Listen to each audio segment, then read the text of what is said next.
All right.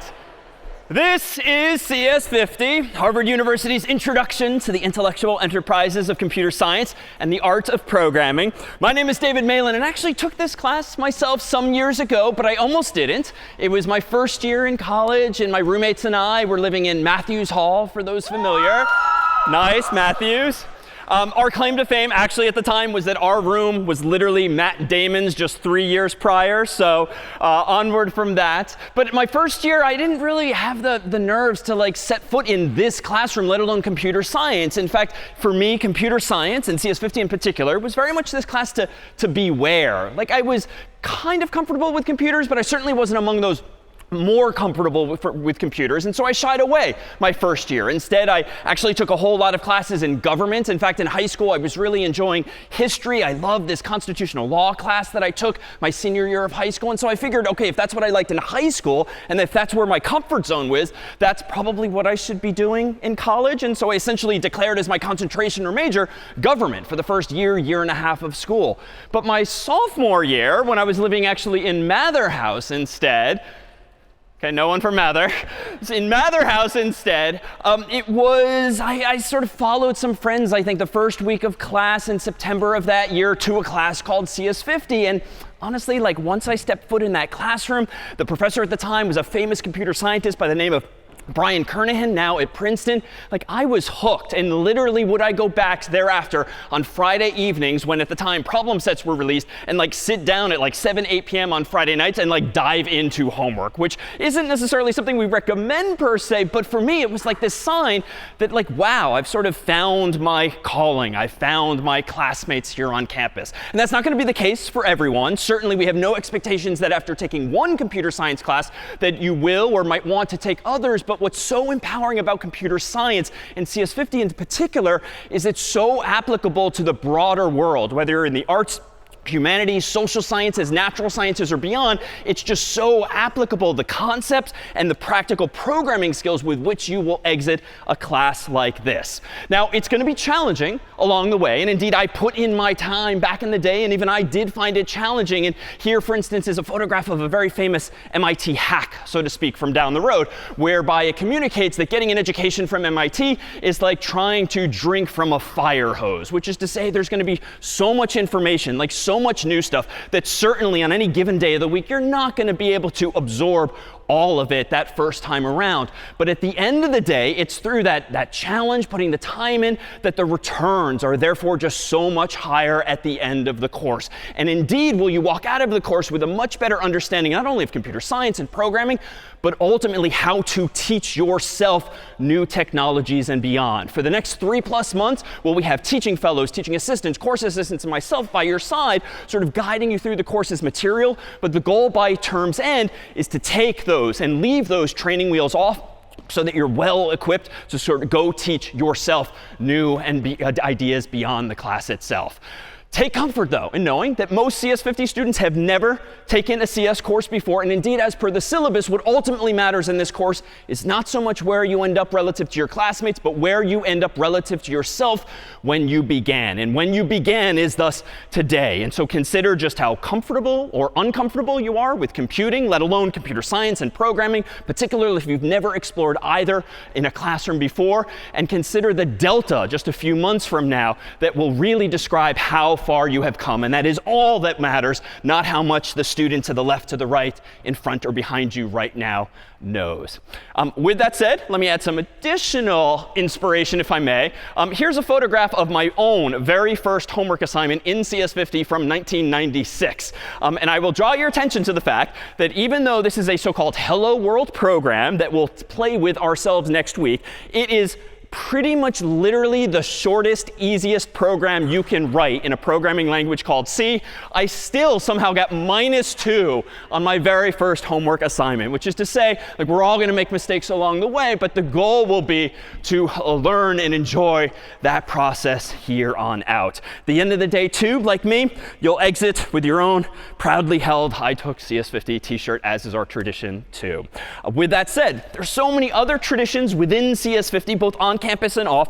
And in particular, do we try in CS'50 to provide not only the academic support structure that you might want going through the class, but also a collective shared community experience, which is to say in just a few days, we'll start off the term formally with CS'50 Puzzle Day, which is not only an opportunity to get together with friends with pizza and prizes and also logic puzzles of sorts, but really to send the message that computer science itself is not about programming, it's not about C, it's not about Python, it's not about programming languages per se, but about problem solving, ever more so collaboratively with other smart people by your side in this class or beyond. And indeed, are there, toward the end of the semester, reinforcements of the same by way of a little something that we call the CS'50 Hackathon, which will be an opportunity overnight to dive into your own final projects, the capstone of this course, thereafter followed by the CS'50 Fair, which will be a campus-wide exhibition for students, faculty, and staff across campus of your very own final projects, be it your very own web app or mobile app or anything else you decide to create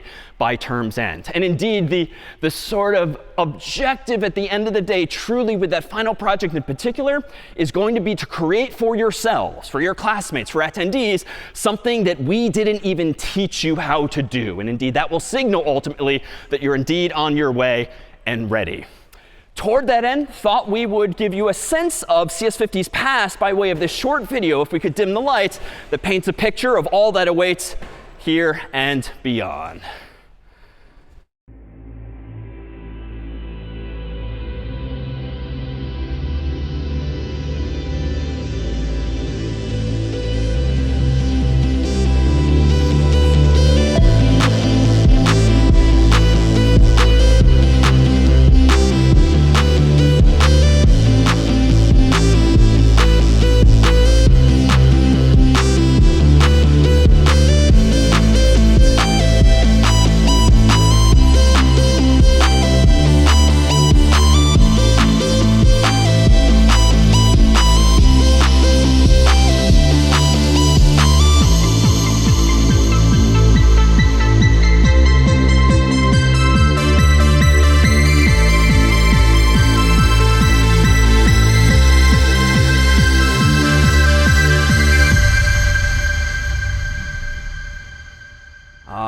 So welcome aboard to CS'50 and computer science itself. So what is computer science? Well, put simply, it's the study of information. Like, how do you represent it and how do you process it? But more fundamentally, what we'll teach in this class is computational thinking. That is to say, the application of ideas from computer science to problems of interest to us within the class and problems of interest to you after the class. And so at the end of the day, what computer science really is about problem solving, ergo that sort of global applicability. And by problem solving, we mean something quite simple. In fact, we can distill it as follows with this mental image. This is problem solving. You've got some problem to solve, thus known as the input that you want to solve. And the goal, of course, to problem solving is to actually produce a solution. So the output in this model would be the solution. The interesting part ultimately is going to be in how you process that input and turn it into that output, ergo solving problems. But before we can do that, we all kind of have to agree how to represent these inputs and outputs, especially if we want to do it in a standardized global way using literally computers, be them laptops, desktops, phones, or most any other kind of electronic device nowadays. So how can we do that? Well, there's different ways to represent information in the world. For instance, if I were to take attendance old school style, maybe in a smaller room, I might do 1, 2, 3, 4, 5, 6, 7, and so forth, and just count people on my human hands. That's actually known as unary notation, otherwise mathematically known as base 1, because you're using your fingers literally in this model as digits. But a little quick question, how high can you count with one human hand? 5 is incorrect if you use a different base system than 1. So it's obviously correct if you're just using unary and just counting 1, 2, 3, 4, 5. But I dare say I can come up with more patterns in my human hand alone that would enable me, without a second hand or a couple of feet, to count higher than 5. In fact, maybe for those more comfortable, how high could you actually count on a single human hand, perhaps? So 31, believe it or not, is in fact the correct answer. But why? Well, here I initially started pretty naively, 1, 2, 3, 4, 5, and I just kind of combined all of my fingers and counted the collective total. But what if I'm a little more clever and take into account the pattern of fingers that go up? So maybe this is still 0, this is 1, But now maybe we just agree universally that this is 2, even though it's just my single pointer finger. Maybe we all just agree that this is 3 with 2 fingers up. Maybe we agree that this is often offensive with just 1 middle finger up. But this would then be 4. This could then be 5. This could then be 6. This could be 7. And if I keep permuting my fingers in this way, allow me to spoil it, this would be, in fact, 31. But again, why? But the difference here is that we're no longer using unary, or base 1, as a mathematician would say, but rather base 2. Because if we take into account not just the total number of fingers that I'm using, but whether each finger is down or up, being therefore in 2 potential states, down, up, A, B, black, white, however you want to distinguish those 2 states of the world, you're now operating what's called base 2. And perhaps more familiarly, even if you're not a computer person per se, this is the so-called binary system. And odds are, even if you're not a computer science person at all, you probably generally know that computers only understand or speak what alphabet, so to speak.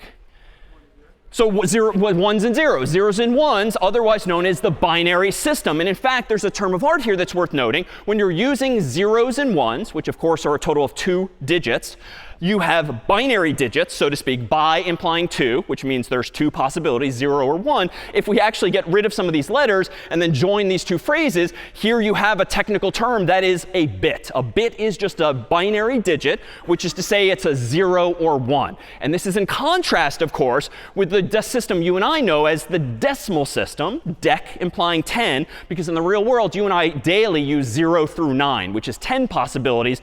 Computers only use 0 and 1. That is to say 2 bits to represent information instead. So how do we represent this information, especially when at the end of the day what we're using are indeed computers and electronic devices? Well, if I want to represent 0, I can actually think of this as kind of analogous to the physical world. Maybe I have a light bulb that's off or on, controlled by a switch that turns it off or on. So you can think of a binary digit that is a 0 as really just being a light bulb that is off. By contrast, if you think of a 1 in the digital world, as of course being the second of 2 possibilities, you can think of that in the human or analog world, the physical world, as being a light bulb that is on. And in fact, what's inside of your Mac, your PC, your Android phone, your iPhone are millions of tiny little light switches known as transistors that just can be turned on or off, and essentially you can use those transistors to store information, because if you want to store a 0, you turn one of those switches off. If you want to store a 1, you turn one of those switches on.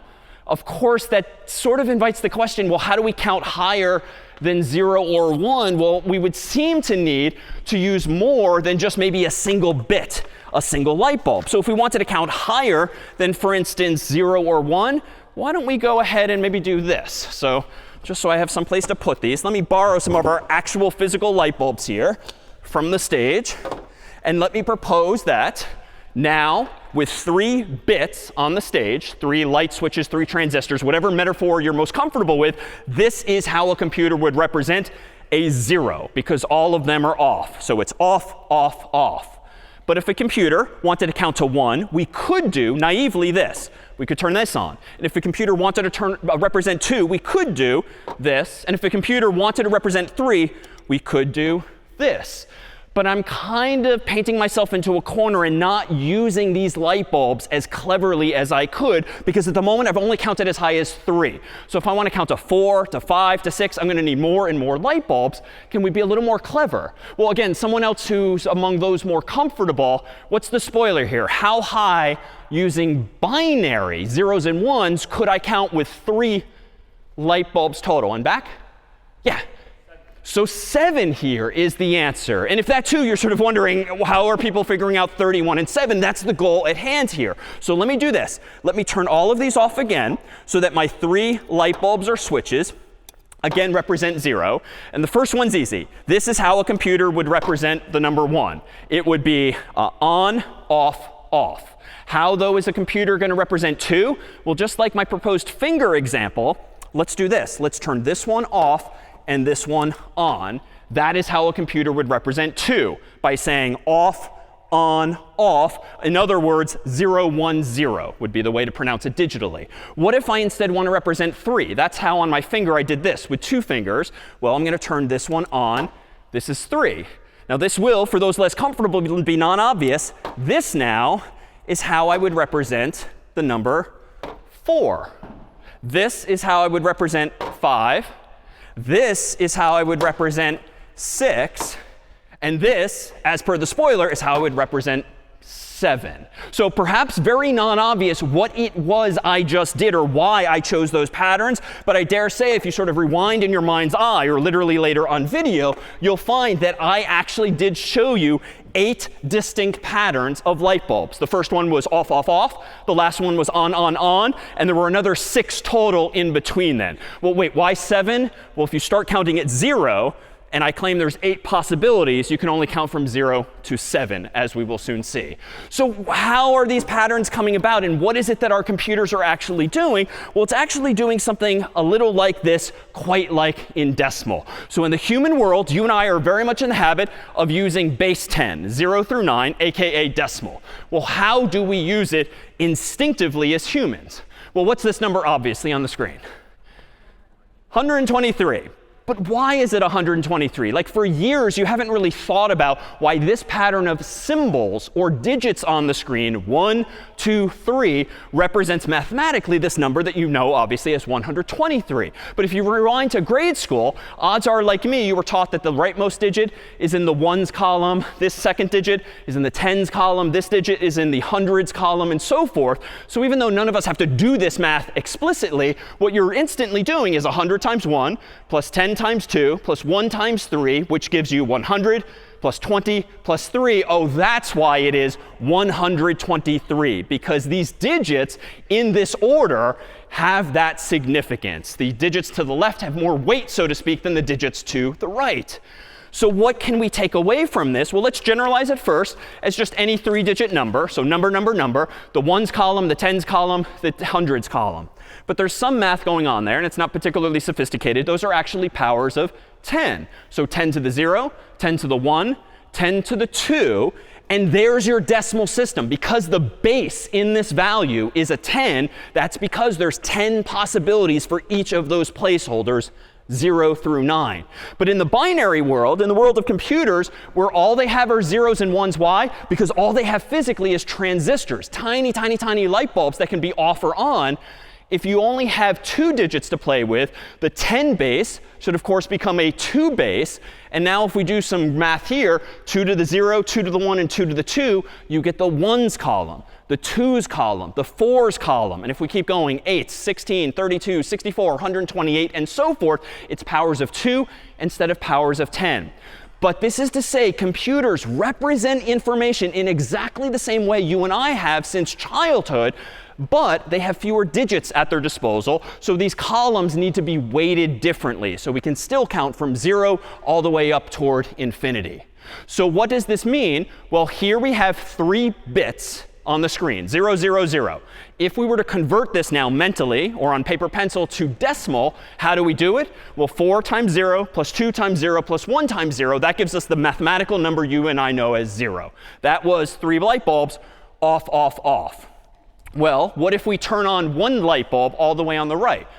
What decimal number does this binary number, 0, 0, 1, represent?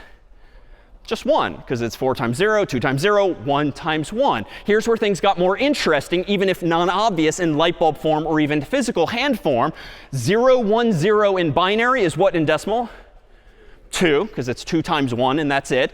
0, 1, 1 in binary is, of course, now 3. This is now 4. This is now 5. This is now 6. And 7 on, or 1, 1, 1 is the highest we can count with these 3 bits. All right, so how might a computer intuitively count as high as 8? What do you need to do, presumably? You're going to need to add a bit. So you need another light bulb, another switch. You need more memory, so to speak, to use nomenclature with which you're probably familiar. So in fact, if we change all of those to 0, but we give ourselves 1 more bit for a total of 4, that's got to be the 8's place, because it's just another power of 2. So 1, 0, 0, 0 is the decimal number 8. You don't say 1,000 in binary. You literally say 1000, but that is the number you and I know as 8. And you can keep going up and up and up. And how then computers with Excel or any kind of number crunching software count really high and keep track of really big numbers? The computer just throws more and more transistors at it, more and more bits to count higher and higher and higher than this. Turns out, though, 1 bit, 3 bits, even 4 bits aren't that useful in practice because, like, literally you can count as high as 7 or maybe 15 or 31. So more commonly, as is commonly known, is to use a byte of bits instead. How many bits is in a byte for those familiar? So it's just 8. Why 8? It's just more useful than 1 or 2 or 3 or some other number. And as an aside, it happens to be a power of 2, which is just useful electronically as well. So a byte then is just 8 bits. And here are those columns I rattled off the top of my head. Here is how a computer would represent 0 in decimal, but using 8 binary digits or bits. Little trivia, and again, this is not what computer science is about, but it helps to sort of know sort of the lower bounds and the upper bounds of these kinds of values. How high can you count with 8 bits or 1 byte? If this is 0?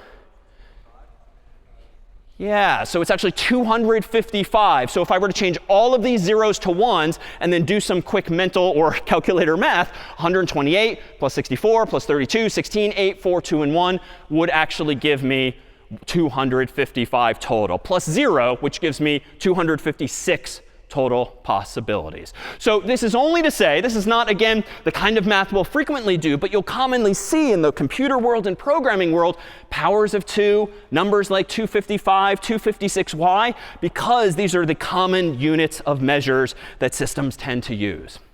So let me pause here and see, with respect to binary, zeros, ones, transistors, and the like, any questions or confusion we can clear up? A really good question. Why are bits just on or off instead of maybe sort of 0%, 50%, 100% by playing with voltages? So the voltage inference of yours is actually correct. That's what computers typically do. Maybe they use 0-ish volts to represent 0, maybe 5-ish volts to represent 1. It turns out it's just really easy to do extremes in computers. If you start to split that range of voltage levels for those who remember any of their electricity, it just gets harder and harder to be exact. And if you get things a little too murky, you might mistake a 0 for a 1 or a 2 or a 3. So it turns out it's just simpler to use the binary system. But there do exist computers known as ternary computers that actually use 3 values, 0, 1, and 2, which is somewhere, of course, between binary and decimal. But you can do different things. It's just simple on and off. And case in point, I don't want to really be dramatic and turn off my computer, but if I pulled out the power plug, that could be off, literally, aka 0. Plug it back in, that's a 1. There's just a cleanliness and simplicity to that. Other questions or confusion that we can clear up? No? OK, so if you're in agreement for the moment that, OK, using just zeros and ones, we can represent any number we want from 0 on up, let me propose that we do more useful things with our computers and our pockets and desktops and laps, like represent letters for the sake of Google Docs, Microsoft Word, or any kind of text that we might want to write. So knowing now that computers only use zeros and ones, and therefore only contain hardware like transistors, how could you represent something like a capital letter A in English inside of a computer, which of course is not a number anymore? Like, what could we do? Yeah. OK, yeah, so we could take the alphabet, A through Z in English, and we could just assign each letter a number. And honestly, that is not only the correct answer, it's really the only answer. Because at the end of the day, if all you have are zeros and ones available to you, that is the entirety of the potential solution to this problem. So it turns out that, yes, capital letter A, some years ago, was decided by a bunch of people in a room, shall be represented with this pattern of zeros and ones. 0, 1, 0, 0, 0, 0, 0, 1. And now, trained as you are to do a bit of quick binary math, what decimal number is used to represent apparently capital A? So 65, because it's 64 plus 1 plus 1 times 1 is 65. What is B? Turns out it's 66. What is C? 67. So they kept things simple there on out. Might have been nice if A were 0 or maybe A were 1, but nope, we're stuck with 65 instead. But everything after that is very much predictable. And in fact, for lowercase letters, there's a whole other set of numbers, such as lowercase a happens to be 97, lowercase b happens to be 98, and so forth. But again, this is sort of like CS trivia, but what's important here is that they're indeed contiguous from 65 to 66 to 67 on up. That's something we're going to be able to leverage beyond the letter A alone. What is this system? What is this mapping that you yourself proposed? It's ASCII, the American Standard Code for Information Interchange. And indeed, it was a bunch of Americans years ago who came up with this system. Unfortunately, at the time, they only allocated 7 and eventually 8 bits total for representing letters, both uppercase and lowercase, numbers on the keyboard as well, punctuation symbols as well. And so per our conversation a moment ago, if the Americans in this room, so to speak, only used 8 bits total, how many different characters can we represent with a computer in this story? So only 255, technically 256 if we again start counting from 0. So that's not nearly enough but it is to represent all human languages, but it is enough to represent at least English among some others. So here, for instance, is a chart of the ASCII mapping. And sure enough, if we zoom in on like this column here, 65 is capital A, 66 is capital B, dot, dot, dot, 72 is H, 73 is I, and so forth. So there is a standardized mapping for at least all of these English letters. Well, suppose you were to receive an email or a text message or like a Google Doc containing this pattern of zeros and ones. So 0, 1, 0, 0, 1, 0, 0, 0, and so forth and so forth. So 3 bytes worth. 3 sets of 8 bits, that is to say 3 bytes, each of which represents a single letter in ASCII. What message have you received? Well, I'll do the math this time so we don't have to. Suppose what you really received was decimal 72, 73, 33. What message did you just receive? If you recall the previous chart. Hi was in fact correct. Why? Because H is 72, I is 73, and wait a minute, 33. So here's H, here's I. 33, if we highlight it instead, happens to be an exclamation point. So like that is literally what is going on underneath the hood, so to speak, when you get a text message today that literally says in all caps and an exclamation point, hi. Your phone has received at least 3 bytes, each of which represents a letter of the alphabet. Your computer is quickly doing the mental math to figure out exactly what numbers those are, and then looking up in the so-called ASCII chart in its memories, in some sense, what letter should you actually see on the screen there. And so if you were to then display that message, you would see it indeed in English as opposed to those numeric equivalents. How else might we use this then? Well, here again is that chart. And maybe just to vary things, maybe take a little pressure off of me here, why don't we try spelling something else? This time a different 3-letter word, but maybe 8 volunteers. Could we get a byte's worth of volunteers? And I can sweeten the deal with some stress balls in exchange. You just have to be comfortable coming up on stage and being on the internet. So yes, 1, 2, how about 3, 4, how about 5, 6, 7, and how about 8? Come on up. A round of applause for our volunteers. Yep, come on.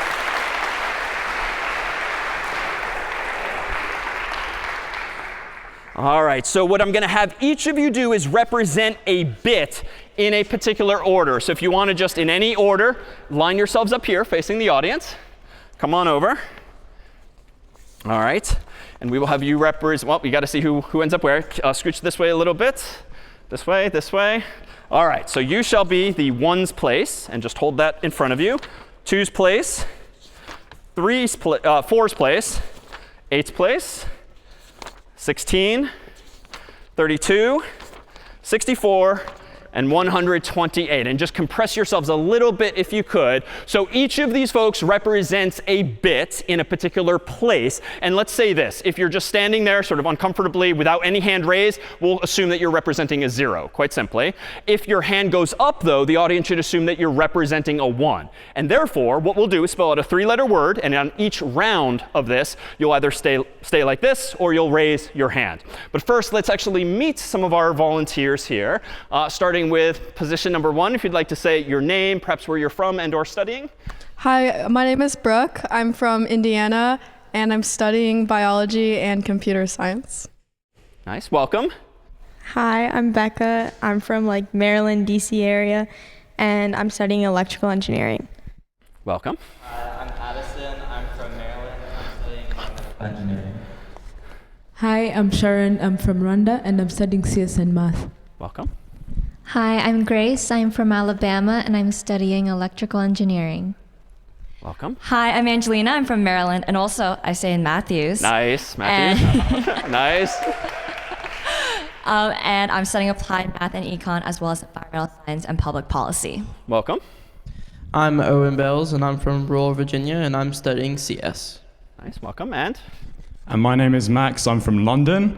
I'm also staying in Matthews, and I'm studying computer science and neuroscience. Welcome aboard as well. If you're wondering too why I was wearing these glasses at the start, so very common on the internet nowadays is these POV videos. So it turns out these Ray-Bans actually record video footage, and we have a couple of them, and we thought we'd offer them to a couple of volunteers if anyone wants to record their point of view for everyone here. And Vlad here is going to help make sure they're recording.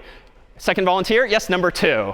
All right. So as Vlad gets those set, on the backs of your pieces of paper, you have instructions for the following 3 rounds. Each round represents a letter. The audience participation part of this is to actually do the mental math to figure out what number these volunteers are representing. So go ahead and execute round 1, either keeping your hand down or raising it appropriately.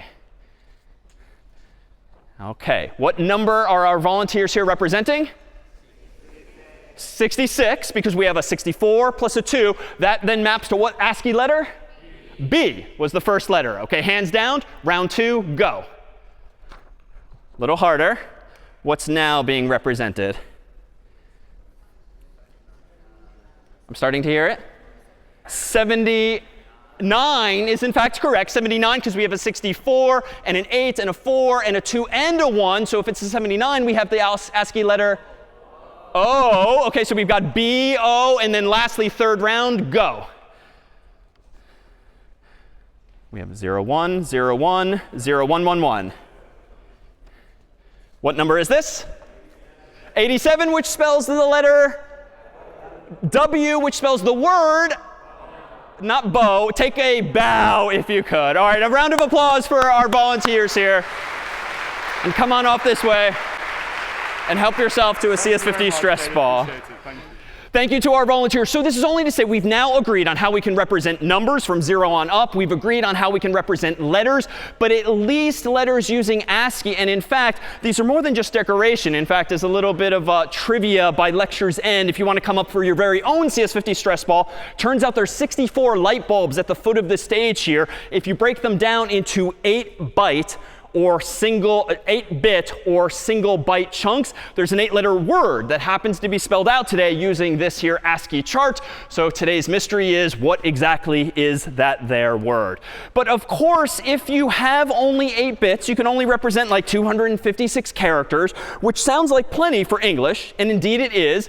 0 through 9, A through B, capital and uppercase and lowercase, as well as punctuation. But there's so many other human languages in the world that have other characters. For instance, we have not just the English alphabet we might see here on a US English keyboard. We have accented characters. We have various Asian languages have even many more glyphs. We need more than 256 possible characters. And so nowadays, computers do not just use 7 or even 8 bits. They might use 8 bits for some letters, like all of the English letters. They might use 16 bits for certain other languages, maybe even 24 or 32 bits. And fun fact, if you have 32 bits, and we have more than that on the stage, if you've got 32 bits, you can actually represent as many as 4 billion possible characters, which is quite a bit. No pun intended. So what else can we represent? Well, the goal of this system, not just ASCII, but something known as Unicode, which is a newer standard, is to be backwards compatible with ASCII. So humans left all of those other numbers alone, 65, 66, 67, and so forth.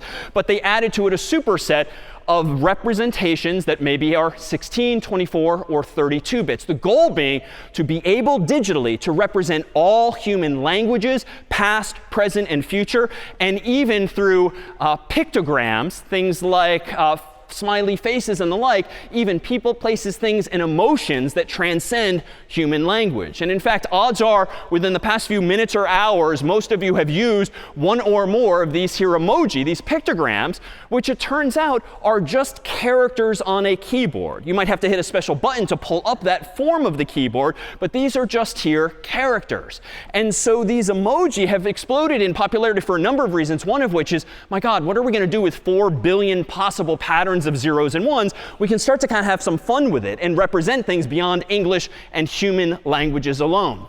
Now, as an aside, when it comes to Unicode, it turns out Unicode, years ago, standardized this pattern of 32 zeros and ones to represent just one of those emoji. So emoji tend to use even more bits here.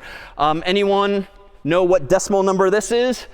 This is not a fun mathematical exercise. The spoiler is 4,036,991,106 is the decimal number that actually represents, as of present, the most popular emoji in the world.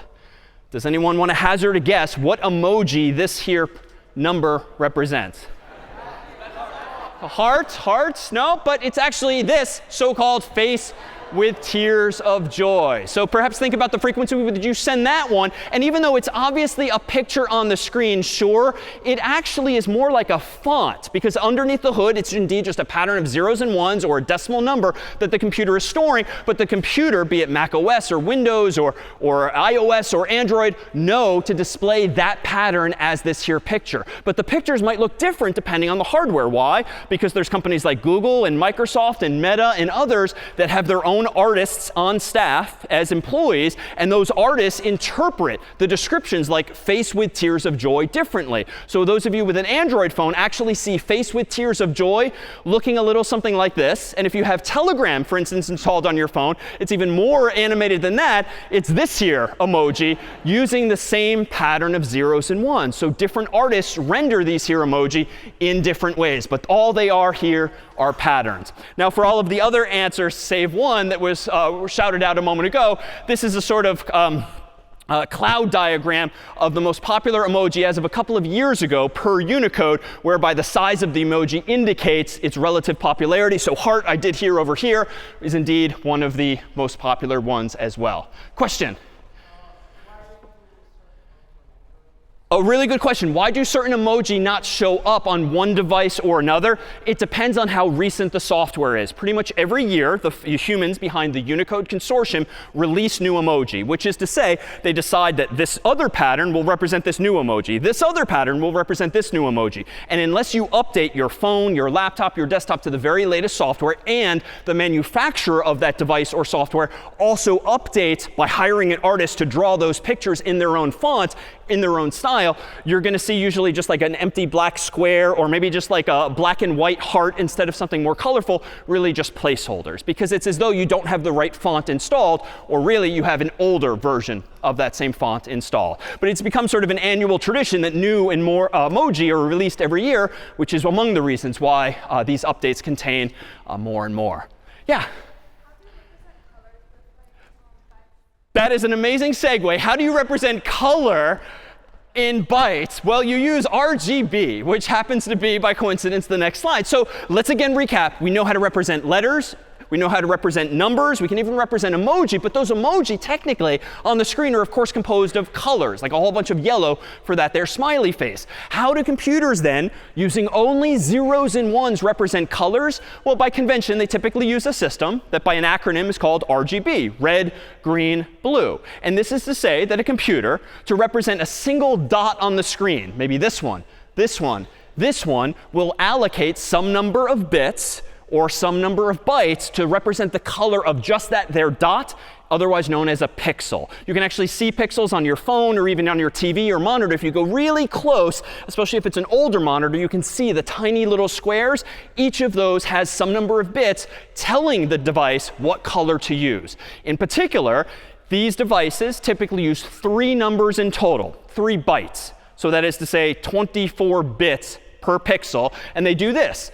If you were to represent a single dot on the screen using these 3 numbers, just by intent here, this is 72, 73, 33, which in the context of a text message, an email, a Google Doc, represents, of course, high. textually, what if a computer uses that same pattern of zeros and ones, that is, the same pattern of decimal digits, to represent the color on a screen, which is germane if you're opening an image using Photoshop. So using a different piece of software that knows about colors and images and not just text. Well, this would imply that you want that dot on the screen to have like a medium amount of red, a medium amount of green, and a little bit of blue. Why do I see medium and little? Well, again, if each of these numbers is using 8 bits or 1 byte, the highest we can count, as we discovered, was 255. So I'm kind of averaging here. So 72 out of 255 feels to me like a medium amount of red. 33 feels like relatively little blue. But if now the computer combines those wavelengths of light, so to speak, a medium amount of red, medium amount of green, a little bit of blue, what you get is the color code for a single dot. And does anyone want to guess what color roughly this represents? These 3 bytes? Not white, not purple, not brown.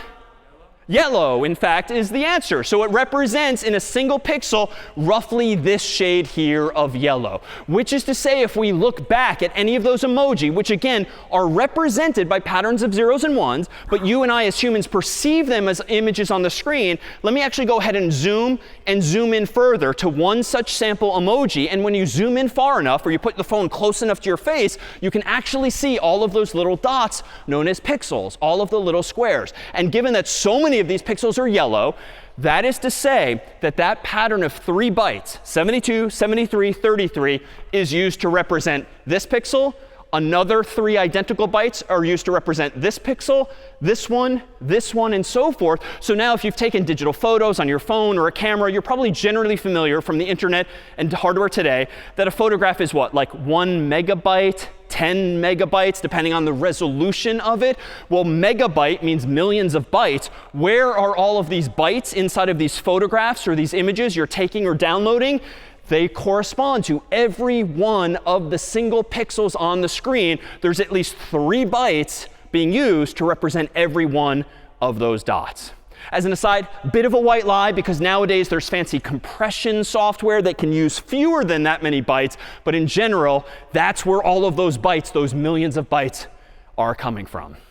So how was that for an answer to how do we represent colors? Thank you.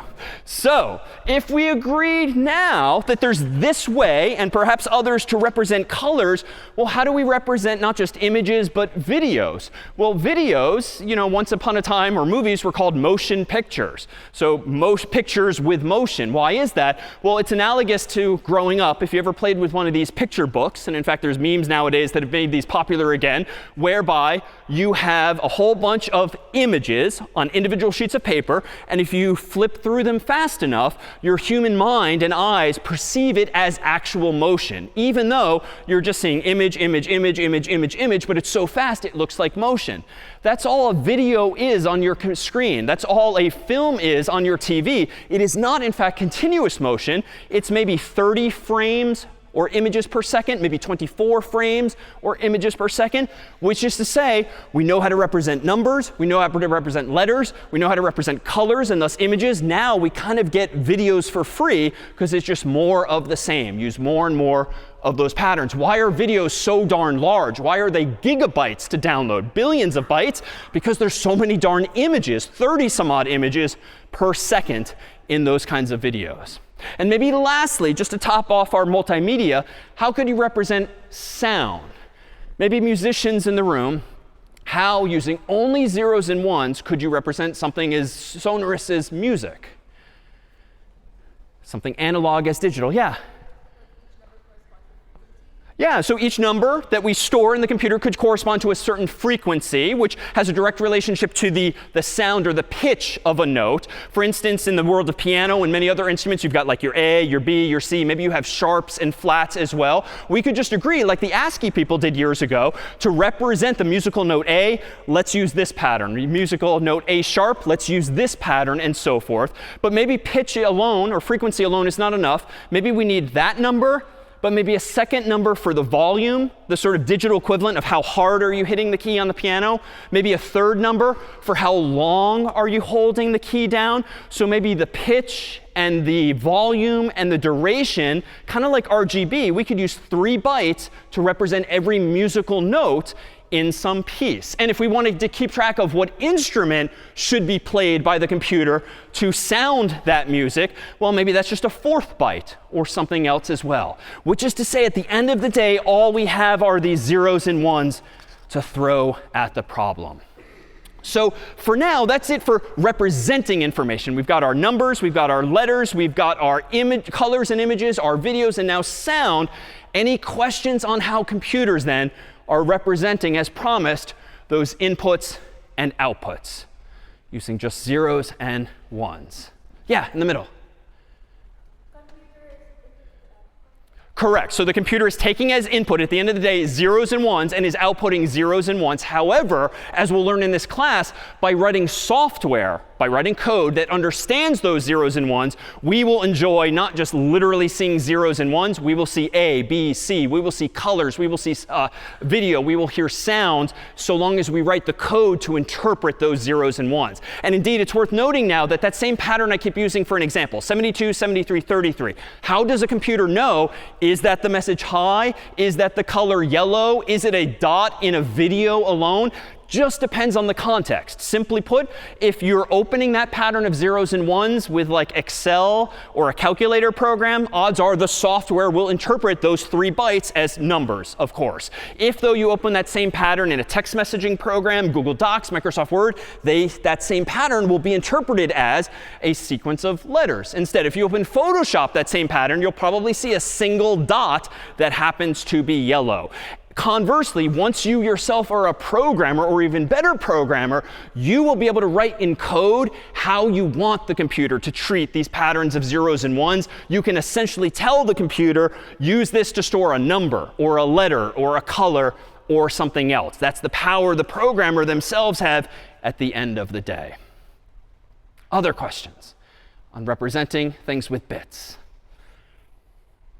No? All right. So lastly then, in this middle of this black box, so to speak, is the sort of secret sauce that solves problems, that converts those inputs to outputs, those problems to solutions. So what is an algorithm? It's really just step-by-step instructions for solving some problem. And indeed, I think back to my own first time in CS'50, where we learned the same from Professor Brian Kernighan. And as luck would have it, just had my 25th reunion where we pulled some video footage from 1996. And so we're actually fortunate to have the very first few minutes of CS'50 over 25 years ago when I myself took it. But the lessons back then as today are fundamentally the same. And what's important indeed is to not only express yourself correctly, but precisely, as we'll explore today. This then is Professor Brian Kernighan, who years ago very memorably introduced us and my classmates to algorithms by actually in class shaving his beard.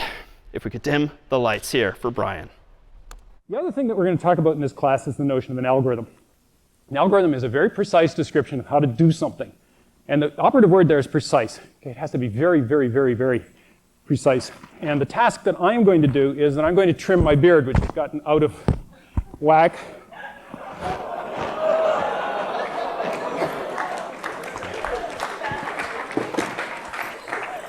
And I brought a variety of things which one might use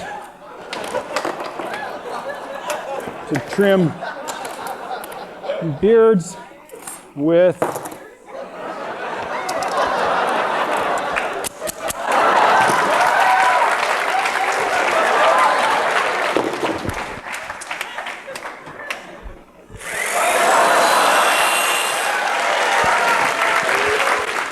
So suffice it to say, I don't have much of a beard, but I do have this here other technology known once upon a time as a phone book. And these phone books, of course, have lots of information in them, happen to be storing numbers and letters in particular. For those unfamiliar, they are storing humans' names from A to Z here in English, and associated with everyone's name is a number. So even if you've never had occasion to physically use this kind of device, turns out it's pretty much equivalent to the contacts or the address book app on your iOS phone or your Android phone as well. Why? Because if you pull up your contacts, of course, you see some familiar names here, alphabetized by first name or last name.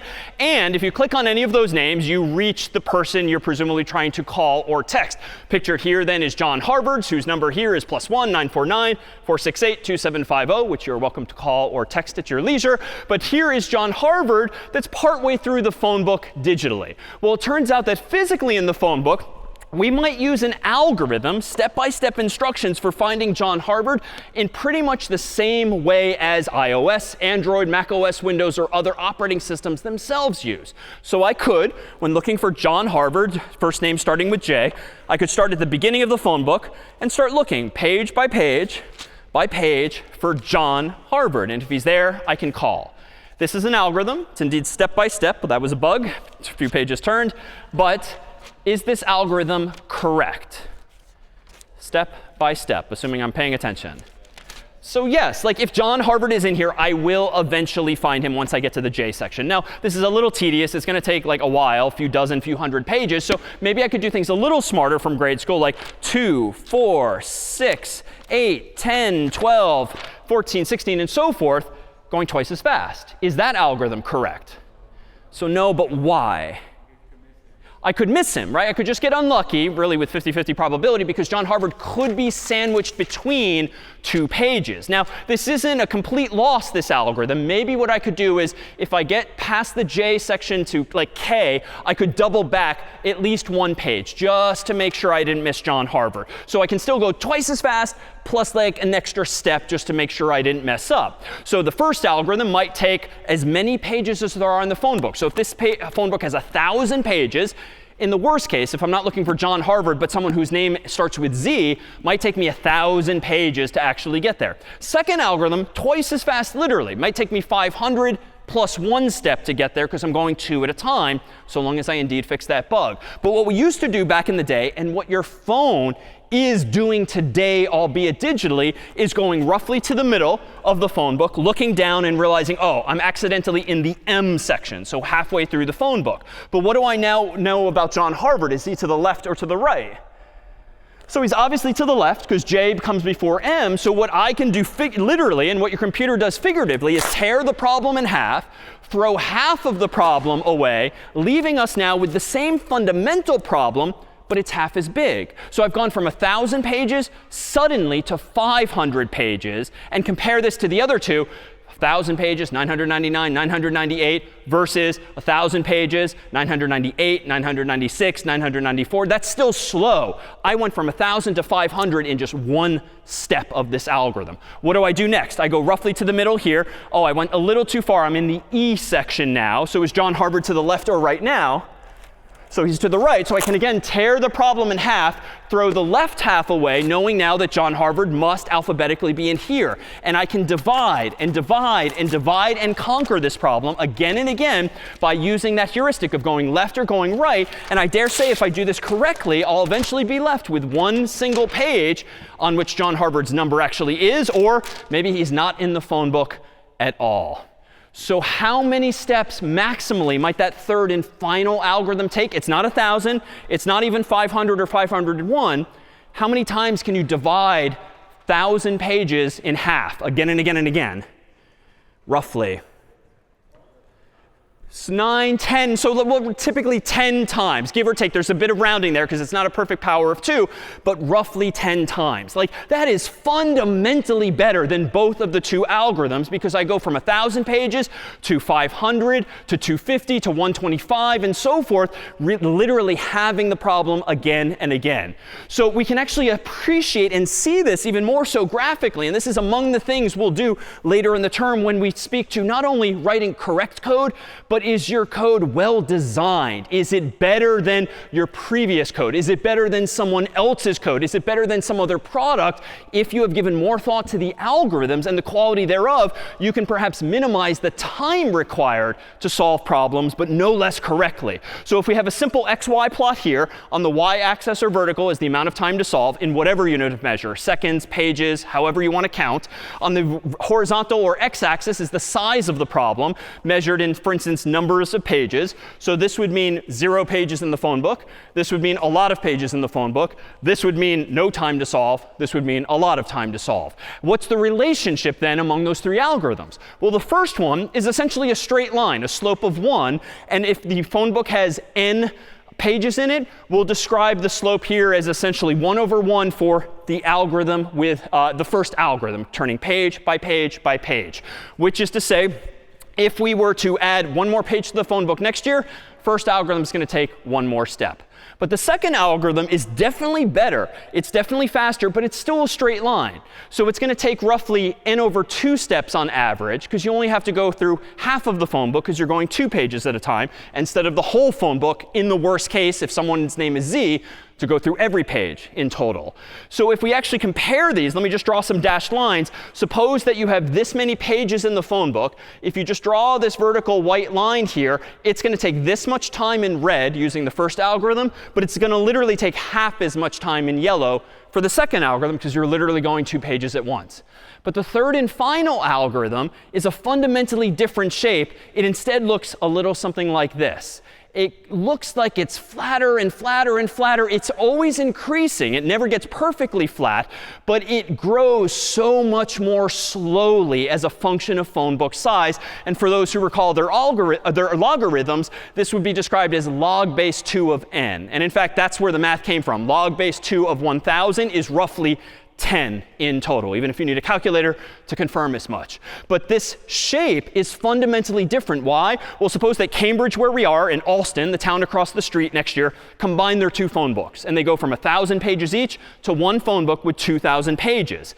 The first algorithm is going to literally take twice as many steps or pages. Second algorithm is going to take half as many, or 50% more, because you're going 2 at a time. But the third algorithm is going to barely miss a beat. Why?